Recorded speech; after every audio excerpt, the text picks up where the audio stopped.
Bien, entramos a la siguiente etapa de nuestro semestre. El día de hoy vamos a hablar un poco sobre los vicios del consentimiento. Cuando estamos hablando de vicios del consentimiento y abrimos nuestro código, nosotros lo que vamos a encontrar es que el código habla sobre vicios de declaración de voluntad. Entonces vemos el libro quinto del derecho de obligaciones, primera parte de las obligaciones en general, título 1 del negocio jurídico, capítulo 1, y luego dice de la declaración de voluntad. Y posteriormente en el capítulo 2 entramos a los vicios de la declaración de voluntad. ¿Por qué vicios del consentimiento y no vicios de declaración de voluntad? Vicio del consentimiento es mucho más amplia, mucho más extensa. Además de eso, cuando nosotros hablamos de vicios de declaración de voluntad, estamos restringiendo mucho lo que es una voluntad viciada. Mientras que cuando estamos hablando de vicios del consentimiento, pues entonces nos podemos extender muchísimo, muchísimo más. Y además, yo creo que es más fácil entenderlo desde la formación y la exteriorización de esa voluntad. Cuando estamos hablando de vicios del consentimiento, recordamos nosotros que hablábamos sobre sus elementos. Decíamos que para que exista consentimiento tiene que haber dos o más declaraciones de voluntad expresadas en forma consciente y libre, que acuerden plenamente esa voluntad de las partes, que no tenga vicios. Y por último, decíamos que haya una relación concatenada entre lo que es la voluntad real y la voluntad declarada. Bueno, vamos a verlo desde ese ángulo. Cuando nosotros estamos refiriéndonos a esos elementos de consentimiento, podemos circunscribirnos a que un acto voluntario requiere primero de discernimiento. Es decir, las personas deben saber qué es lo que están haciendo. Están contratando, pues, ¿qué es lo que están contratando? Entonces, por eso es que decimos que debe haber capacidad y además debe haber una causa. Es decir, las personas que van a contratar son personas que deben saber perfectamente cuáles son las consecuencias de sus actos y eso solo se consigue con el consentimiento. Y luego, ¿por qué están contratando? Es decir, ¿cuál es la razón de esa contratación? Que es precisamente la causa de la que vamos a hablar más adelante. Además, debe haber una intención. Eso también tiene que ver con la causa. ¿Cuál es la razón? ¿Por qué se va a celebrar ese negocio? ¿Qué es lo que mueve a las partes a declarar su voluntad? Debe haber libertad. Y decíamos en la clase anterior que cuando una declaración de voluntad es arrancada por la fuerza, estamos en presencia de un vicio del consentimiento que conocemos como la violencia. Entonces, por esas razones es que decimos que los vicios son realmente vicios del consentimiento y no vicios de la declaración de voluntad. El artículo 1257 establece que son vicios de la declaración de voluntad o vicios del consentimiento, como yo les llamo, el error, el dolo, la violencia y la simulación. Sostengo que la simulación no es un vicio de consentimiento. Si bien es cierto, es un negocio anulable igual que los otros, no forma parte del vicio del consentimiento. Porque vamos a ver más adelante, si ustedes tienen a la mano el código y comienzan a buscar la simulación, la van a encontrar como 2 capítulos después. No se desarrolla dentro de los vicios del consentimiento o de los vicios de declaración de voluntad, como le llama el código, sino que está separado.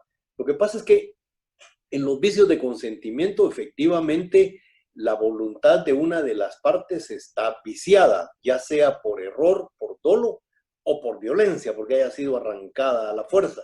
Pero en el tema de la simulación, lo que hay es un acuerdo para defraudar.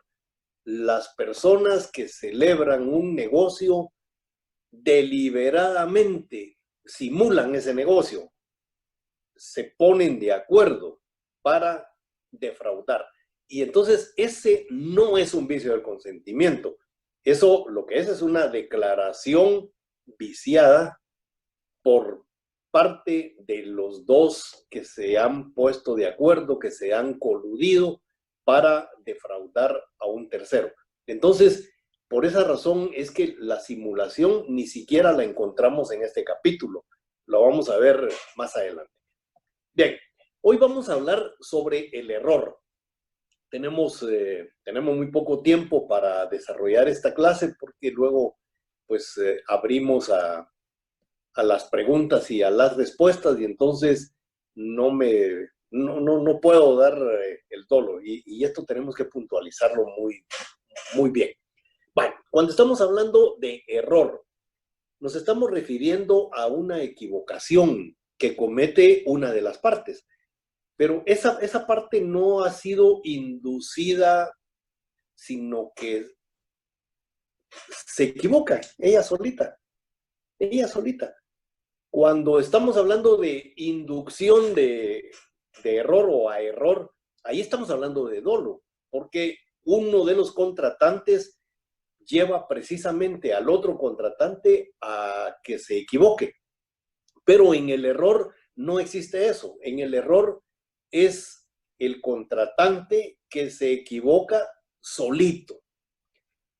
Y siempre me pregunto, ¿por qué se equivocan las personas? ¿Por qué nos equivocamos? Creo que las personas nos equivocamos primero porque no tenemos un conocimiento exacto de los elementos, de las cosas que nosotros vamos a declarar en un momento determinado. Cuando no conocemos exactamente las cosas, sus elementos, eso nos puede inducir a un error, nos puede llevar a un error, pero el error, como les digo, cometido por nosotros mismos, por no tener ese conocimiento exacto de lo que debemos hacer. Y la otra es que muchas veces sí tenemos ese conocimiento, sí sabemos cuáles son sus elementos, pero actuamos de una manera negligente. Y entonces eso también nos va a llevar a cometer errores. Entonces, cuando estamos hablando de la comisión de un error, es precisamente porque la persona se equivoca sola, en unos casos por ignorar y en otros casos por negligencia. Cuando estamos hablando de la ignorancia, es un poco duro hablar de ignorancia, porque entendemos que ignorar es desconocer todo, pero no, nosotros la usamos coloquialmente. Realmente de lo que nosotros estamos hablando es de un conocimiento a medias, de un conocimiento defectuoso. Cuando nos equivocamos es precisamente por eso, o como decía, puede ser por negligencia. En el curso pasado, ¿se recuerdan ustedes? Ya tocamos el tema del error y hablábamos que la calificación que le daba el código al error era por negligencia, por impericia, o por... ¿cuál era la otra? No me recuerdo ahorita. Pero, entonces, las personas que actúan sin conocimiento son personas que no son peritos en la materia, que no conocen perfectamente lo que están haciendo y cometen errores. Los negligentes sí lo saben, pero igual no hacen las cosas correctamente y entonces eso los va a llevar siempre a error. No me recordé ahorita cuál era la otra, pero bueno, ahí más adelante la vamos a ir viendo. Entonces, sabiendo que el error es precisamente por por estas situaciones, por impericia, por negligencia, por no conocer exactamente lo que estamos haciendo, entonces nosotros vamos a crearnos problemas que eventualmente nos pueden llevar a la anulabilidad de un negocio. Antes de entrar a lo que es en sí el error, quiero hacer énfasis en dos instituciones que vamos a ver más adelante. Me voy a enfatizar más en la anulabilidad. Lo que pasa es que a partir de ahorita nosotros vamos a encontrar las palabras anulable y la palabra nulidad. Esas son dos instituciones que tenemos que estudiar cabalmente al terminar de ver los vicios de consentimiento, pero se nos repite y entonces debemos entenderlo claramente. Miren, cuando estamos hablando de nulidad debemos entender que hay dos tipos de nulidad, una nulidad relativa y una nulidad absoluta. Cuando hablamos de nulidad relativa, en la doctrina se le conoce como la anulabilidad. ¿Por qué anulabilidad? Porque la nulidad relativa debe ser planteada por una de las partes. ¿Qué parte es la que plantea la nulidad relativa o anulabilidad? Pues obviamente el que ha sido afectado por el negocio que tiene error. Entonces, cuando existe error, generalmente las personas, cuando se dan cuenta de la existencia del mismo, plantean la anulabilidad del negocio, es decir, lo dejan sin efecto. Pero lo dejan sin efecto, ¿por qué? Por existir nulidad relativa. Y solamente puede hacerlo, dice la ley, la persona que ha sido afectada en ese negocio por el error. Vamos a adelantar un poquito. En el artículo 1303 dice, el negocio jurídico es anulable. Anulable. Primero dice, por incapacidad relativa de las partes o una de ellas. Y segundo, que es lo que nos interesa ahorita, bueno, las dos nos interesan, pero esa segunda que dice, por vicios del consentimiento. Y hago énfasis en esto. Fíjense pues, el código está hablando de vicios de declaración de voluntad. Y sin embargo, aquí nos está hablando el código de ¿qué? De vicios de consentimiento. Es decir, los creadores del Código Civil ni siquiera se percataron de eso. La corriente novísima que estaban incorporando al Código Civil, la corriente alemana, que habla de la declaración de voluntad, y entonces ellos meten declaración de voluntad. Pero luego se refieren ¿a qué? A los vicios del consentimiento y no a los vicios de declaración de voluntad. Bueno, solo quería acotar eso. Y por último, el artículo 1310 dice, la nulidad que se funde en vicios del consentimiento. Fíjense bien, vuelve a mencionar vicios del consentimiento de las partes o de una de ellas, solamente se podrá intentar por la parte cuyo consentimiento está viciado o por quien resultare directamente perjudicado. Bueno, entonces, vamos a recapitular esto. La nulidad relativa la conocemos nosotros como anulabilidad y solamente la puede plantear, dice, una de las partes. Pero, ¿qué parte? La parte que fue afectada. Entonces, si una persona fue afectada, dice la ley que puede plantear la anulabilidad. Pero fíjense bien, digo puede. ¿Eso qué quiere decir?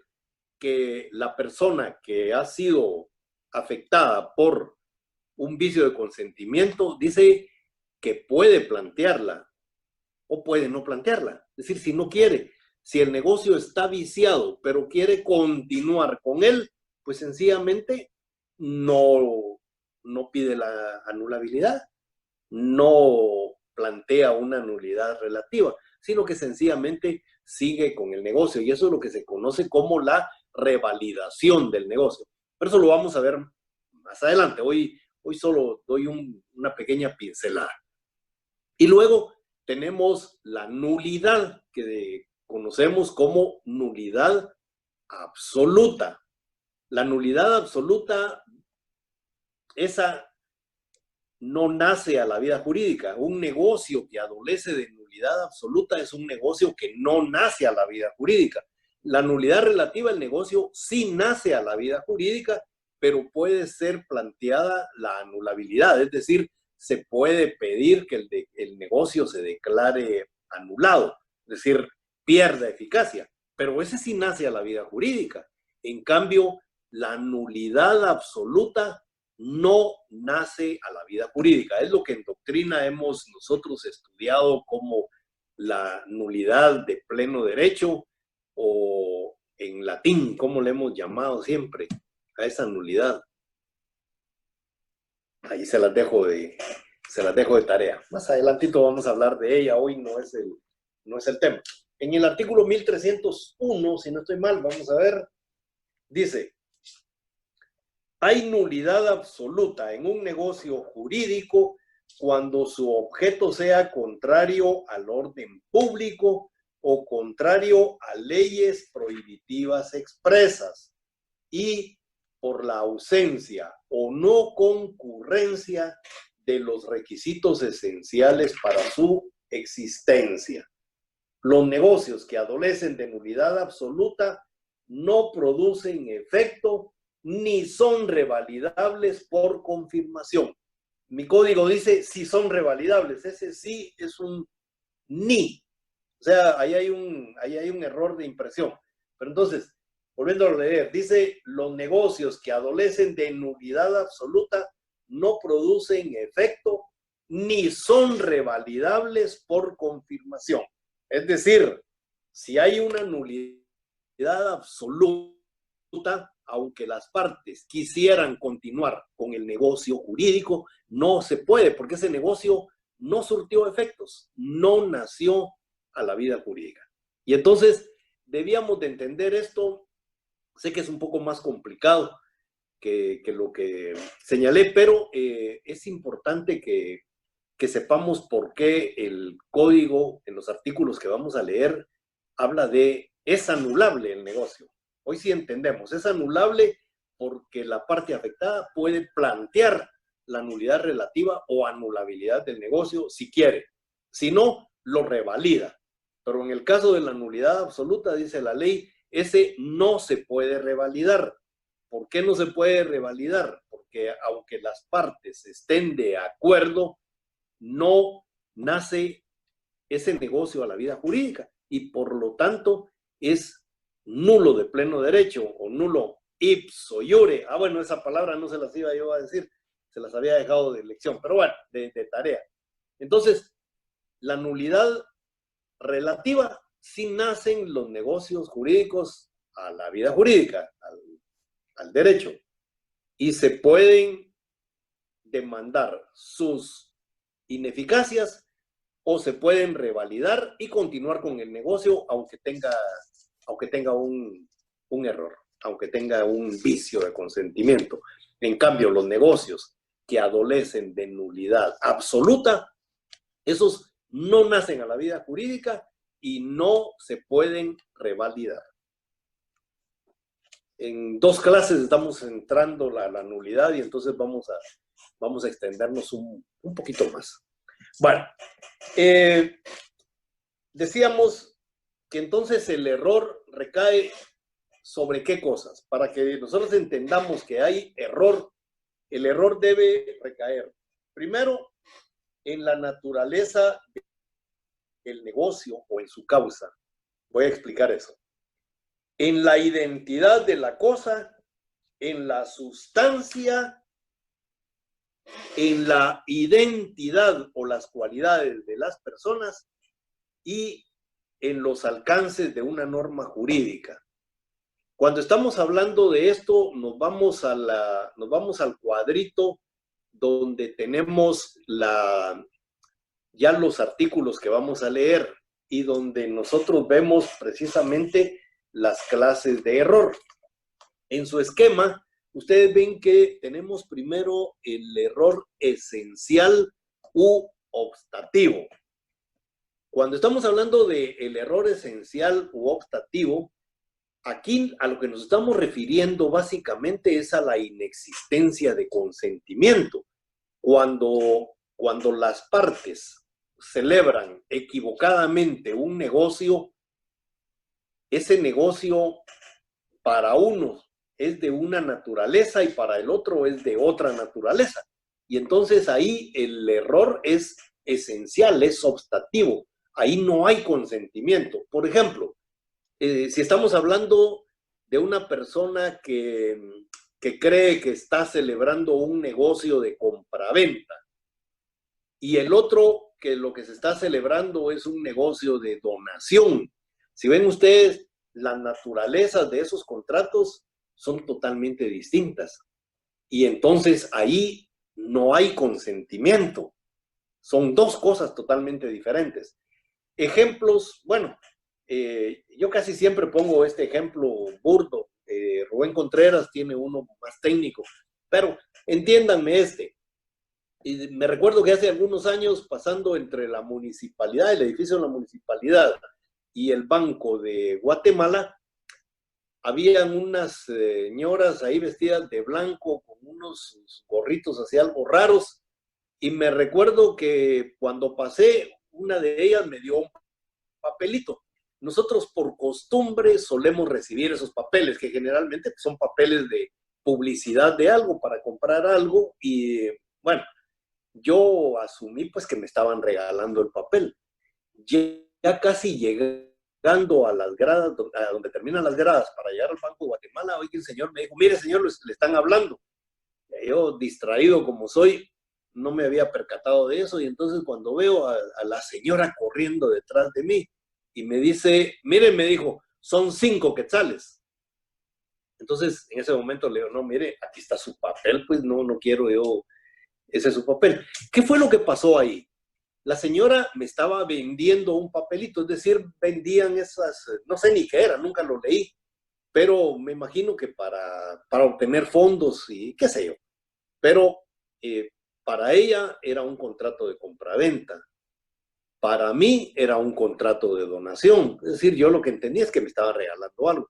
Y entonces, como ella lo que pensaba era en venderme y yo lo que pensaba era que me estaban regalando, pues obviamente ahí había un error esencial. Es decir, eran dos contratos de naturaleza totalmente distinta. Y entonces, esos negocios como ese no nacen a la vida jurídica. Por eso es que le pude devolver a la señora su papel. Y aunque quisiera alegarme de lo que sea, no, sencillamente no. ¿Por qué? Porque no había consentimiento. Recuérdense que para que haya consentimiento, uno de sus elementos es que haya un acuerdo pleno. Y este no podía haber ni siquiera un acuerdo pleno, sencillamente ni siquiera un acuerdo. Yo no tenía ningún interés en comprar ese papel, dijera lo que dijera. Entonces, ese error esencial u optativo da lugar a una nulidad absoluta. Nuestro código no regula esa nulidad, no existe en el derecho nuestro la nulidad esencial o como se dice en la doctrina, optativa, porque sencillamente no hay consentimiento, por lo tanto no nace a la vida jurídica, no existe ese error como tal.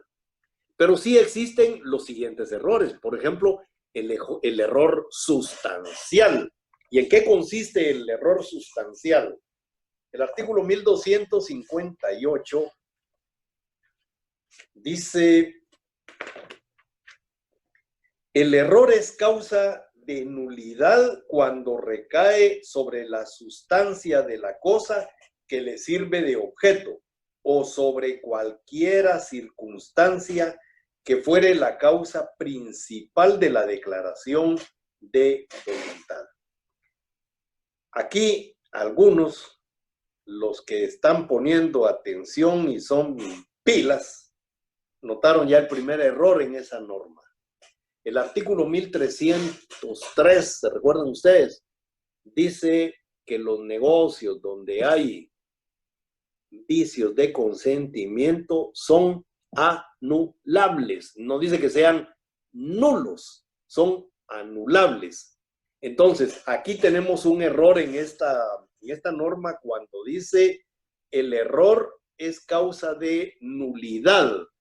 Ahí ustedes, entre líneas, corríjanlo.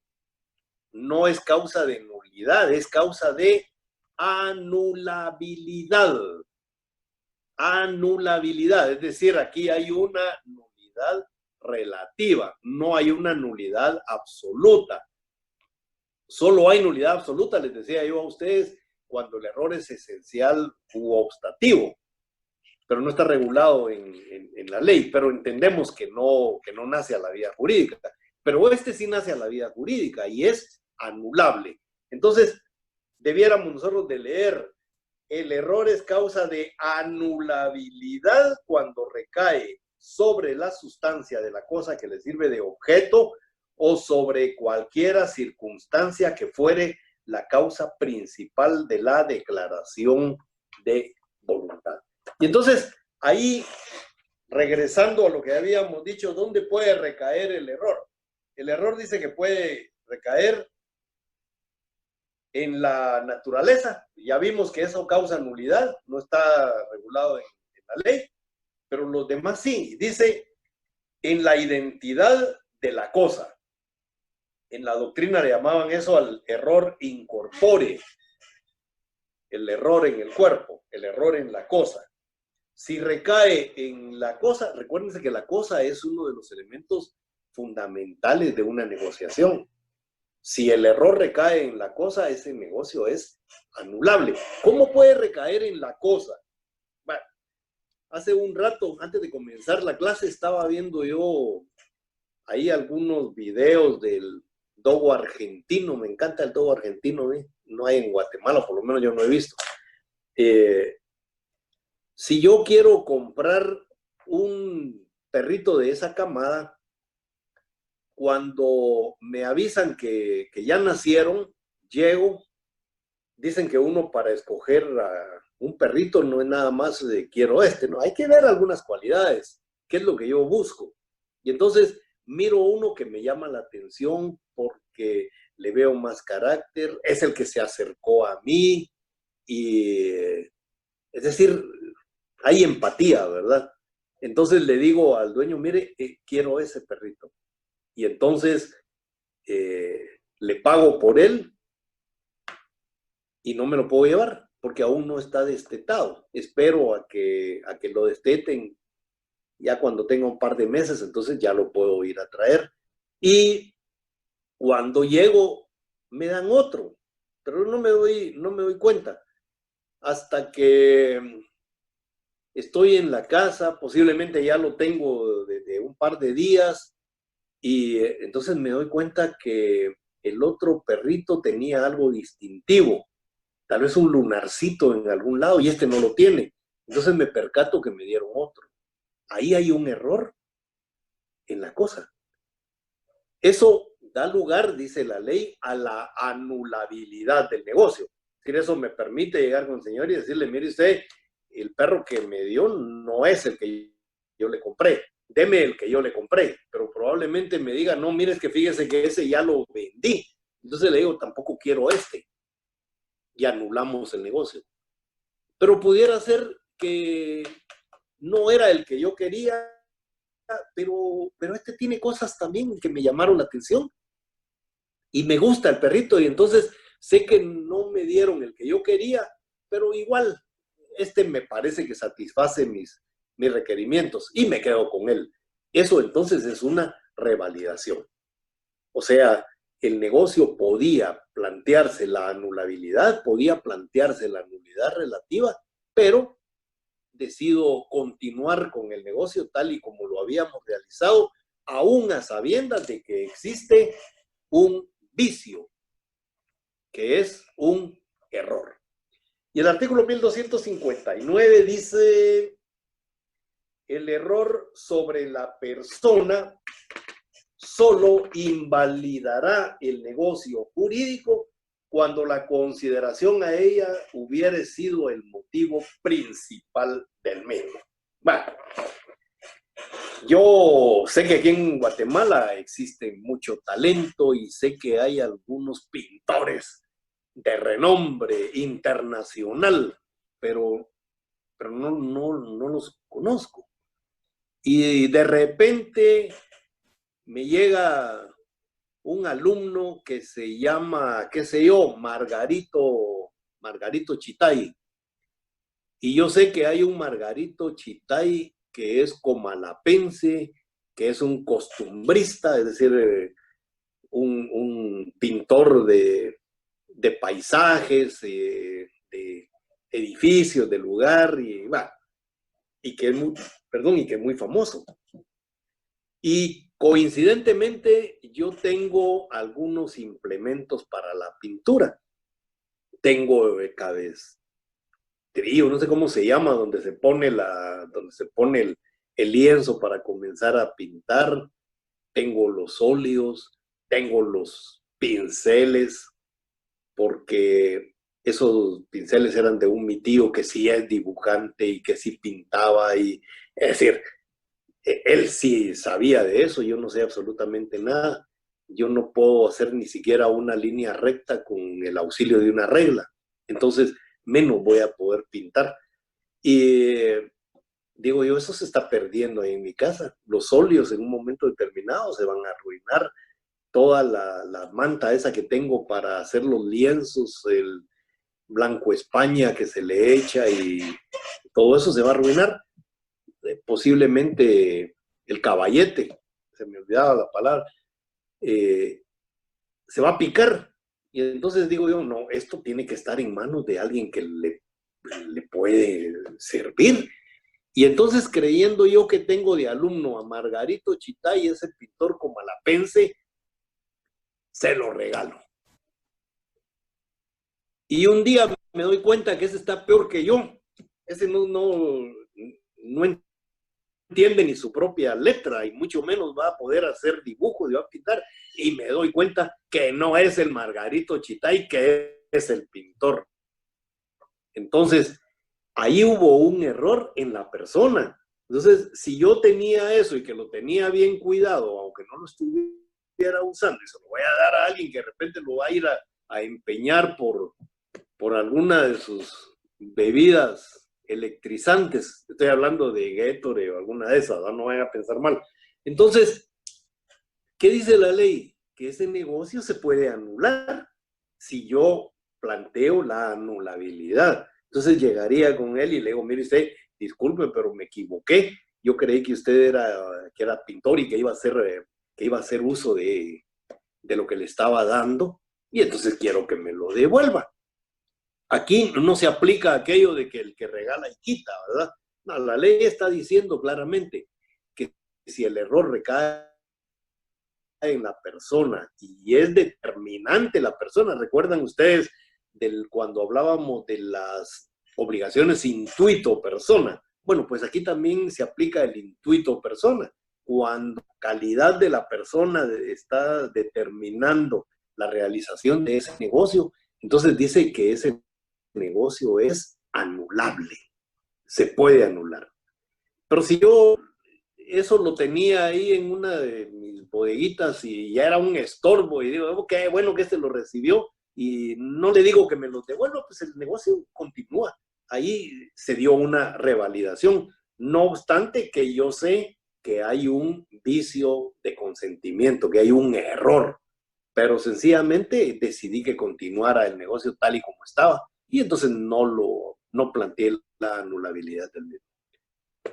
En cuanto al error accidental, le ponemos ahí error de cuenta, así le llama el código, el error de cuenta. El artículo 1260 dice que el negocio, ¿dónde está? Aquí. El error de cuenta dice, solo dará lugar a su corrección. Cuando hay un error de cuenta, cuando hay un error accidental. ¿Se recuerdan ustedes que en algún momento hablábamos nosotros sobre los cuasi delitos? Hablábamos de lo sutil que es diferenciar un delito de un cuasi delito. Es algo complicado. Ustedes saben que la alteración de pesas es un delito. Y nosotros vamos con alguna frecuencia a los que nos mandan al mercado o que tenemos que acompañar para ir al mercado, ¿verdad? Sabemos un poco de eso. A veces llegamos a algún lugar y le decimos a la gente, mire usted, ¿qué cuesta la libra de frijol? Y no sé, la verdad es que ahorita no sé, yo sí soy acompañante, pero solo saco la plata. Casi nunca me meto al negocio, entonces por eso no sé los precios, pero qué sé yo, 10 quetzales la libra. Y entonces en los mercados siempre se regatea, ¿verdad? Y entonces, no, hombre, no, que tanto, bueno, al final se queda en 8 quetzales la libra. Y se pagan los 8 quetzales. Comienza uno a caminar buscando otras cosas y de repente siente uno como que esa libra no es tan libra. Es decir, nosotros ya en el cerebro tenemos alguna información y una de las cosas que tenemos en el cerebro son algunos pesos, algunas medidas. Nosotros más o menos sabemos qué son 50 centímetros, qué es un metro, pero también sabemos más o menos cuánto pesa una libra. Es decir, en la mano tenemos ya más o menos calculado lo que pesa una libra y esa como que se siente un poco liviana. Entonces pasamos a otro lugar donde tienen una balanza y le decimos, mire usted, hágame un favor, péseme esta bolsa con frijol. Y yo, sorpresa, pesa 12 onzas. Sabemos que la libra tiene 16 onzas, entonces le faltan 4 onzas. Bueno, pues lo que hace uno generalmente ya molesto es regresar con esta persona y decirle, mire usted, me vendió 12 onzas en lugar de 16. Vamos a ver, dice, ¿verdad? Y entonces, sí, que se debe haber movido la pita, pero no hay pena. Y le dan a uno las onzas que faltaban y hasta un supuchito ahí de ganancia. Entonces, ¿ahí qué fue lo que pasó? ¿Había un error o había un delito? Pues yo diría que depende de dónde lo querramos ver, ¿verdad? Porque demostrar que en la balanza el paisano con el dedo, no sé cómo le hacen, empuja la pita y entonces la balanza donde está el frijol se baja o queda igual a la libra. No sé, pero son mañosos y son hábiles para eso, ¿verdad? Entonces, demostrar eso es muy difícil. Entonces, mejor nos quedamos en la corrección. Bueno, hubo un error de cuenta, ¿verdad? O en el caso del servicio público, que ya dentro de poco vamos a andar en los buses. Cuando le da uno al chofer, le da uno un billete de 10 quetzales y le da a uno vuelto de a 20. Cuando uno recibe el dinero, uno sabe perfectamente que le están dando un vuelto de más. Y tan es así que ni siquiera se lo mete a la bolsa, lo deja en la mano. Y cuando uno sabe que está haciendo algo malo, comienza a sudar. Y cuando uno se mira la mano, ya mira uno lo verdecito de los billetes sudando por la mano. Entonces, uno ahí va todo nervioso hasta que de repente viene el chofer y le dice a uno, mire usted, yo creo que le di de más. ¿Cuánto me dio? Le dice uno, mire, le di 10 quetzales, entonces le di de más y mire, sí tiene razón, es que yo no los había contado, ¿verdad? Y entonces devuelve uno lo que está de más. En el fondo, muchas veces quiere quedarse uno con esa plata. Los choferes también lo hacen. Los gasolineros, cuando uno les pide que le echen 100 quetzales de gasolina y uno sabe hasta dónde llega la agujita con 100 quetzales. Y de repente no llega hasta ahí, entonces sabe uno que le echaron de menos. Mire usted, me echó de menos. ¿Por qué le dice? Porque mire, con 100 quetzales la aguja me llega a un cuarto y mire, me quedó en la mitad. ¿Y cuánto me pidió? 100 quetzales. Ah, disculpe que yo creí que eran 50, solo le eché 50. Ahorita le echo sus otros 50, ¿no? Y se arregló el problema. Entonces, eso es lo que el código dice, el error de cuenta. Cosas que se pueden corregir, que no son tan graves, ¿verdad? No son tan serias. Y entonces, el artículo 1260, ese dice claro que cuando hay un error de esa naturaleza, un error accidental o un error de cuenta, como le llama, entonces dice que solo se corrige. Ahí ni siquiera se puede plantear la anulabilidad del negocio. Luego, estaba viendo que ahí en el esquema me faltó el error de derecho, aunque sí lo mencionamos, ¿verdad? Dijimos que había error en los alcances de una norma jurídica. Entonces, ahí entramos a lo que se conoce como el error de derecho. El aforisma es que el error no es fuente de derecho. Y en el caso de cuando hay error en derecho, bueno, entonces aquí sí vamos a tener algunas consecuencias que ahorita no se las puedo leer, porque creo que no tengo a la mano mi ley del organismo judicial. Sí la tengo. El artículo 4 de la ley del organismo judicial dice: actos nulos, fíjense bien, actos nulos, no nacen a la vida jurídica. Dice, los actos que son contrarios a las normas imperativas y a las prohibitivas expresas son nulas de pleno derecho, salvo que en ellas se establezca un efecto distinto para el caso de contravención. Los actos realizados al amparo del texto de una norma que persigan un resultado prohibido por el ordenamiento jurídico o contrario a él, se considerarán ejecutados en fraude de ley y no impedirán la debida aplicación de la norma que se hubiere tratado de eludir. Cuando los jueces resuelven, dictan una sentencia y se equivocan porque analizan mal la prueba, porque no entienden la norma. Ese es el gran problema de no entender la norma. Fíjense que cuando yo les he pedido a ustedes que interpreten norma, en el examen usualmente el resultado ha sido una respuesta mala. Y es porque no hemos entendido, porque probablemente nos hemos equivocado, porque no hemos sido lo suficientemente cuidadosos para analizar una norma. Entonces cometemos error.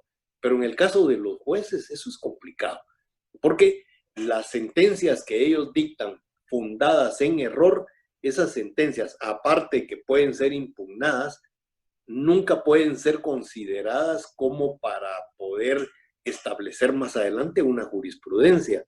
Es decir, una norma que está una resolución que está fundamentada en una mala interpretación de la ley, sin que exista, desde luego, dolo, sin que exista un deseo expreso de colusión entre el juez y una de las partes, porque ahí sí estamos hablando de delitos. Pero si fue una mala interpretación, entonces podríamos decir que eso es un error. Pero el error no es fuente de derecho. No porque el juez se equivocó, esa sentencia tiene que ser válida y mucho menos servir como fundamento para otras sentencias. Entonces, eso es lo que se conoce en doctrina como el error de derecho. Y por último, tenemos el error propio y el error impropio. Esto tiene que ver más con el elemento aquel del consentimiento que ustedes recuerdan, que dice que tiene que haber congruencia entre la voluntad real y la voluntad declarada. Cuando estamos hablando de la voluntad real, estamos hablando de la formación, es decir, la voluntad real, o sea, la formación del consentimiento se da en dos etapas. Una, cuando mentalmente estamos formulando lo que nosotros posteriormente vamos a decir. Y entonces por esa razón es que uno siempre dice, piensen bien, porque después de que han pensado, después de que han formulado, viene la declaración. Y entonces, cuando la declaración está fundamentada en un mal pensar, vamos a cometer errores. Entonces, en la formación del consentimiento a nivel cerebral, ahí nos podemos equivocar. Si no tenemos los datos correctos, si no hemos puesto atención a lo que estamos haciendo, si hemos sido negligentes, si no somos peritos en la materia y nos metemos a hacer cosas que no debemos hacer, o si somos imprudentes, esa era la otra palabra que me faltaba, que se me había olvidado, la imprudencia. Entonces, vamos a hacer una mala formulación mental y posteriormente la vamos a declarar. Entonces, decimos que el error es propio cuando mentalmente nos estamos equivocando. Y es impropio cuando declaramos esa equivocación. Porque muchas veces cometemos el error a nivel cerebral, pero luego no decimos nada y nos salvamos, como gatos panza arriba. Pero otras veces cometemos el error y luego declaramos. Y ya estamos declarando un error, estamos cometiendo un error. Entonces, eso es lo que se conoce como el error propio o el error impropio. Y luego entraríamos al dolo, pero hoy por cuestión de tiempo, es decir, por tocar el tema de la nulidad, que no era tema de la clase, pero no podemos entender esto si no entendemos lo que es la anulabilidad y la nulidad, pues ya no me queda más que tiempo para las preguntas y las respuestas.